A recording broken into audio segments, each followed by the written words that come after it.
vamos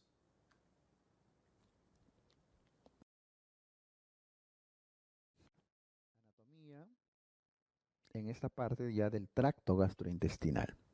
Vamos a hablar del esófago, estómago, los intestinos y demás. El esófago es la primera parte del intestino y embriológicamente sabemos que viene del endodermo. Vamos a poner algunos detalles, recuerdos embriológicos de todas maneras. Desde el punto de vista embriológico, proviene del endodermo, ¿no es cierto? Específicamente a nivel del intestino primitivo anterior. Al esófago lo podemos dividir por varias razones en tres partes.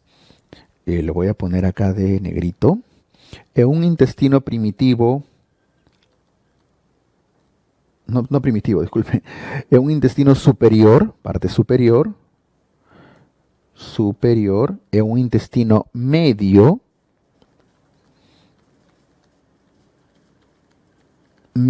y un intestino inferior. El inferior, si se dan cuenta, está ya prácticamente, se refiere al esófago que está por debajo del diafragma, en cavidad abdominal. Entonces, cuando los dividimos en tercio superior, tercio medio o tercio inferior, en realidad no es que cada una de las tres partes mida igual. De hecho, la mayor parte del esófago, cuando hablamos de esta parte de la anatomía, hace referencia a la parte media, al tercio medio del esófago. ¿Ok? Muy bien. Ahora, hay muchas diferencias que van a encontrar. En total, el esófago desde su parte superior mide aproximadamente, acá lo voy a poner a la derecha, longitud 25 centímetros. 25 centímetros de distancia. Cuando vean que dice 40, cuando vean que les dan como dato 40 centímetros, hace referencia, el dato de 40 centímetros hace referencia la parte final del esófago medida desde la arcada dentaria, desde los dientes. Sobre todo cuando se hace endoscopía, cuando entran desde el esófago y llegan a cuánto de endoscopio o cuánto de sonda tienen que introducir para llegar al estómago. Como mínimo 40 centímetros y algo más, pues, ¿no? A eso hace referencia 40 centímetros. Pero el esófago en sí mide 25. Por supuesto que depende de la talla, depende de muchos factores. Pero eso es un valor así en promedio. Entonces, para empezar, recordemos que el esófago tiene estrecheces.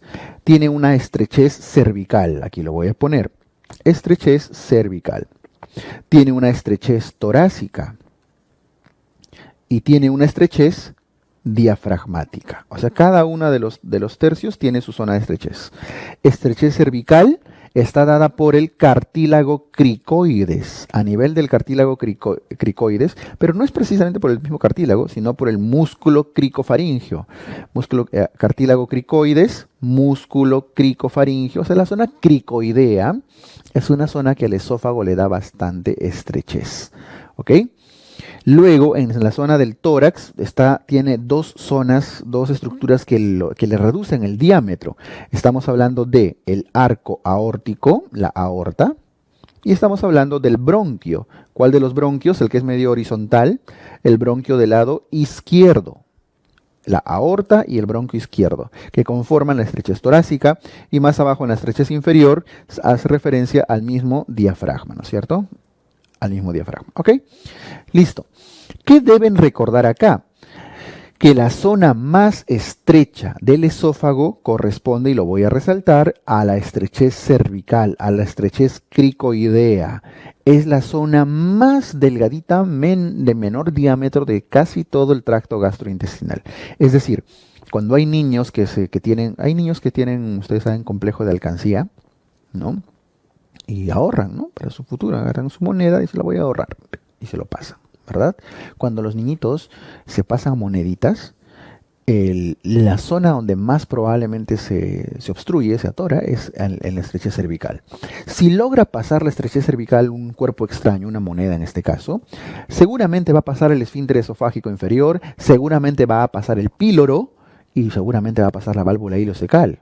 Y a veces es cuestión simplemente de esperar, ¿no? Confirman con una placa que ha pasado, dónde está, y probablemente solo requieran esperar a que lo elimine, ¿no? Lo defeque. No siempre, pero es muy probable. Sin embargo, cuando una moneda no logra pasar un cuerpo extraño a la estrechez cervical, hay que retirarlo por endoscopía, hay que hacer un procedimiento de extracción, porque si no, no va a pasar nunca. Entonces, dato anatómico, en la zona de más estrechez. Segundo, desde el punto de vista histológico, voy a poner este dato de verde, histológico, la parte, el esófago, y como todas las vísceras, un rato hago un paréntesis acá abajito, normalmente, ¿qué cosa tiene un intestino como capas? De adentro hacia afuera. Tiene mucosa, luego tiene submucosa, ¿no es cierto? Luego tiene una capa muscular que tiene dos haces, dos fibras, dos capas, que es la circular interna y longitudinal externa, sílex. Músculo circular que le da vueltas, las fibras musculares le dan vuelta a todo, y longitudinal por fuera, que van fibras de largo, a lo largo del esófago en este caso, o del intestino. Y por fuera tiene una serosa. Pero a veces la serosa, no olviden que es una capa de peritoneo parietal. Está formado por peritoneo parietal, viene del mesodermo. A veces no tienen serosa algunas vísceras y en vez de serosa tienen una capa de tejido conjuntivo que se denomina adventicia, que no es una serosa en sí, no es un peritoneo. Eso tiene implicancias después para ver la facilidad con la que ciertos tumores pueden atravesar la pared. En el caso del esófago, la parte más superior, ¿qué cosa tiene? Histológicamente hablando, tiene todas las capas, muscular, a ver, desde el punto de vista histológico tiene mucosa, submucosa, pero la parte superior tiene solamente, o tiene principalmente músculo estriado. Lo que hemos visto acá, el sílex, corresponde a músculo liso, que es lo que caracteriza a los intestinos, ¿no es cierto? El esófago en su parte superior tiene músculo estriado voluntario. Los constrictores de la faringe, por ejemplo, que inician la deglución. Por eso tiene que ser estriado voluntario, porque todo el resto, incluso medio e inferior, está formado por músculo liso. Y ya hemos visto que es el sílex, circular interno y longitudinal externo, involuntario.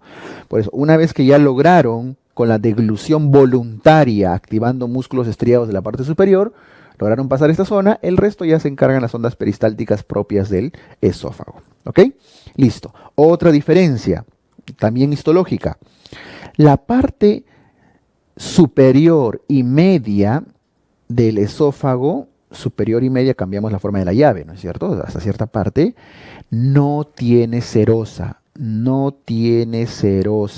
Sí, lo que tiene es una adventicia. El esófago tiene serosa solamente en su parte abdominal.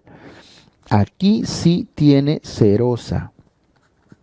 ¿Por qué? Porque ya es la misma serosa, el peritoneo visceral que envuelve al estómago, el mismo que está envolviendo la parte distal. Notan que es diferente la forma como se ha dibujado, incluso casi calato el músculo acá del esófago, mientras de la parte intraabdominal ya está medio peritonizado, otro colorcito, otra textura, tiene relación con eso, ¿ya?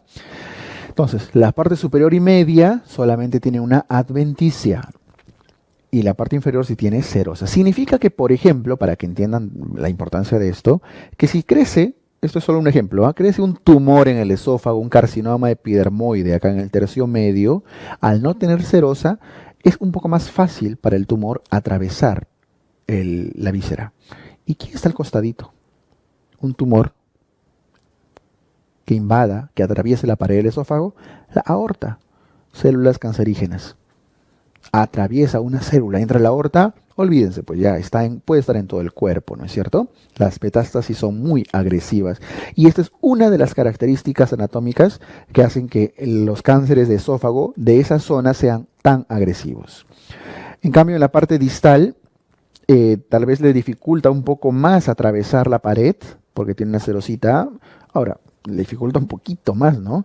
Entonces sus diseminaciones tienden a ser más por vía hematógena, ¿ya? Muy bien. Vamos ahora a la irrigación. La irrigación de la parte superior, media e inferior es distinta. Veamos que en la parte superior están irrigadas por las arterias tiroideas inferiores. Tiroideas inferiores. Arteria tiroidea inferior. Estamos hablando de irrigación. ¿Qué? ¿Una arteria de la tiroides irriga el esófago? Sí, la parte superior, las tiroideas inferiores. También existen tiroideas superiores que ya van a la tiroides. Pero esas son, además de partes de la tiroides, van al esófago, tiroideas inferiores. Luego, ya vienen en la parte media arterias paraesofágicas y arterias bronquiales. Y esas arterias paraesofágicas y bronquiales vienen de la misma aorta. En cambio, las tiroideas inferiores vienen a veces de la subclavia, a veces de la misma carótida, pero vienen ya de ramas muy superiores, ¿no? Las tiroideas vienen de la carótida, a veces de ramitas colaterales de las subclavias. Pero el tercio medio, la parte más larga, viene directamente de la aorta, noten, a través de ramas específicas para el esófago o incluso ramas que iban a los bronquios o a la tráquea y que terminan dando ramas para el esófago. Por eso le pongo paraesofágicas o arterias bronquiales. Y el tercio inferior, miren quién lo irriga. Miren de dónde viene la irrigación del tercio inferior. Este es el tronco celíaco. El tronco celíaco da su rama gástrica izquierda que irriga la curvatura menor y esa gástrica izquierda da ramas para el tercio inferior del esófago y otras zonas más, ¿no? Entonces viene de la irrigación del tercio inferior de la gástrica izquierda. ¿Y la gástrica izquierda de dónde viene? Del tronco celíaco. Y el tronco celíaco viene de la aorta, pues, ¿no? Listo. Vean entonces que distintas ramas, distintas dependencias para irrigar una misma víscera, un mismo segmento del tracto gastrointestinal. Ahora, más interesante que esto incluso es el drenaje venoso.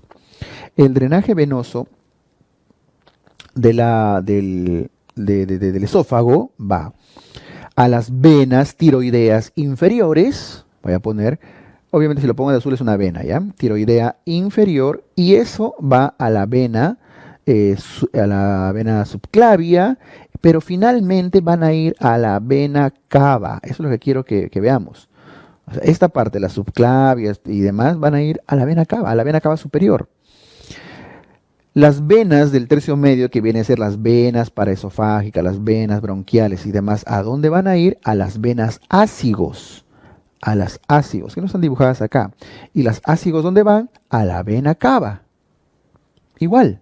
Entonces, tanto tercio superior como tercio medio tienen comunicación con la vena cava. Pero el tercio inferior, ¿se acuerdan que hace un rato les dije que la vena gástrica izquierda, obviamente la vena esofágica, que era la vena gástrica izquierda, ¿dónde va?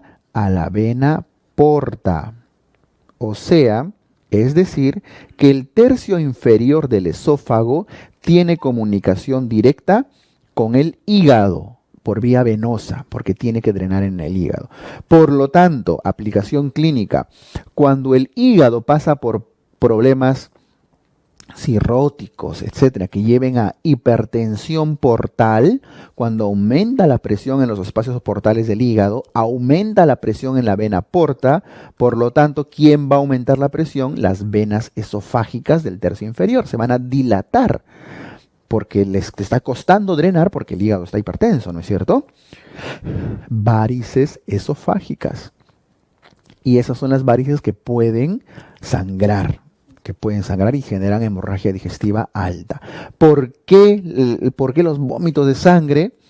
¿Por qué el sangrado de las varices? ¿Por qué se forman las varices esofágicas? ¿Y en qué zona? Tercio inferior, por su comunicación venosa con el hígado por vía portal. Ese concepto es importante. Además, lo que estuvimos conversando hace un momento, un cáncer en el tercio medio del esófago, ¿qué tipo de comunicación, de diseminación hace? Como no tiene serosa y tiene la aorta al costado, diseminación por contacto, por contigüidad a órganos contiguos, ¿no? Como en este caso la aorta. Pero cánceres, tumores del tercio inferior, atraviesan con un poco más de demora, porque igual puede atravesarlo, igual hay ganglios acá, etcétera. Estos cánceres pueden hacer diseminación por vía hematógena al hígado por vía portal. Por eso decimos que generalmente la diseminación del tercio medio del esófago son diseminaciones por contigüidad, en cambio la del tercio inferior por vía hematógena al hígado. ¿Ok? Listo. ¿Qué más? ¿Qué más le pueden sacar de acá al hígado? Bueno, la inervación, ya es el dato final acá que vamos a poner, voy a poner de moradito. Hola, soy William Guzmán. Si te ha gustado este video y quieres ver más, no olvides matricularte en nuestros cursos de ciencias básicas.